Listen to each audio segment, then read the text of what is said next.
RTV app వార్తల్ని క్షణాల్లో చదివే అవకాశం ఉంటుంది. ఒక న్యూస్ పేపర్, ఒక టెలివిజన్ ఛానల్ మీ చేతుల్లో ఎప్పుడూ ఉంటాయి.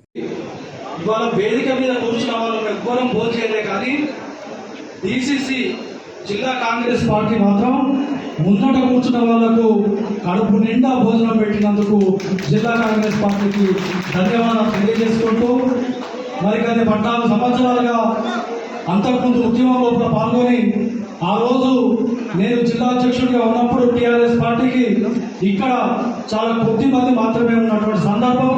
తర్వాత దాన్ని మహాసముద్రంగా చేసిన సందర్భం లోపల టీఆర్ఎస్ పార్టీ నేటి టీఆర్ఎస్ పార్టీ ఇవాళ కేసీఆర్ గారి నాయకత్వం లోపల ఇవాళ దోచుకున్నటువంటి ఇవాళ తెలంగాణ సంపదను ఇవాళ తెలంగాణ సమాజానికి చెందినటువంటి సంపద అంతా దోచుకొని ఆ నలుగురే దాచిపెట్టుకున్నటువంటి సందర్భం లోపల అంతేకాకుండా మన సంపదను తీసుకుపోయి ఇవాళ దేశానికి ఇవాళ నాయకత్వం వహించాలని చెప్పి తెలంగాణ సంపదను తీసుకుపోయి ఇతర రాష్ట్రాల్లో పెట్టుకుంటున్నటువంటి సందర్భానికి వ్యతిరేకంగా ఇవాళ మనం అందరం కూడా బీఆర్ఎస్ పార్టీని వదిలి ఇవాళ కాంగ్రెస్ పార్టీకి తెచ్చుకోబోతున్నాం. ఇంతకుముందే ఒక మిత్రుడు ఉపన్యాసం ఇచ్చుకుంటూ చెప్పడం జరిగింది. ఇవాళ కొత్త పాత అన్నది ఇది జాతీయ పార్టీ లోపల కొత్త పాత అన్నది ఉన్నది. అందరినీ సమిష్టిగా కలుపుకొని కొత్త వాళ్ళను పాత వాళ్ళను కలుపుకొని ఇవాళ ముందుకు పోయే సందర్భం కాంగ్రెస్ పార్టీలో ఉంటుందని చెప్పి సోదరుడు ఇంతకుముందు చెప్పడం జరిగింది.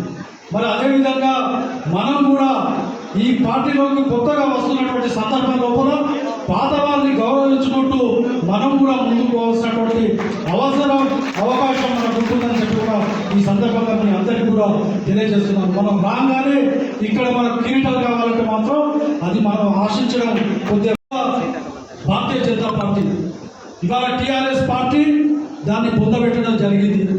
సరే ఇవాళ ఇక్కడ ఉన్నటువంటి కాంగ్రెస్ పార్టీ నాయకుల ఆధ్వర్యం లోపల ఆ మత్తు పార్టీని లిక్కర్ మత్తు పార్టీని ఇవాళ పొందబెట్టడం జరిగింది. కాంగ్రెస్ పార్టీ కార్యకర్తల సమిష్టి కృషితోని ఆ లిక్కర్ మత్తు పార్టీని పొందబెట్టడం జరిగింది. కానీ ఇవాళ మత పార్టీ ఏదైతే ఉన్నదో భారతీయ జనతా పార్టీ నేడు కంప్యూటర్ యుగంలో కూడా ఇవాళ భారతీయ జనతా పార్టీ మరి ఇవాళ మత రాజకీయాలు చేస్తూ ఇవాళ ప్రజల్ని మభ్యపెట్టుకుంటూ దేవుణ్ణి బొమ్మను ముందర పెట్టి మరి శ్రీరామచంద్రుని పేరు వాడుకుంటున్నారు. శ్రీరామచంద్రునికి ఉన్నటువంటి బుద్ధులు నరేంద్ర మోడీ నీకుందయా అని చెప్పి నేను అడుగుతున్నా. మరిన్ని వీడియోస్ కోసం ఛానల్ ని సబ్స్క్రైబ్ చేయండి. లేటెస్ట్ అప్డేట్స్ కోసం వాట్సాప్ ఛానల్ ని ఫాలో చేయండి. అండ్ లింక్ డిస్క్రిప్షన్ లో ఉంది.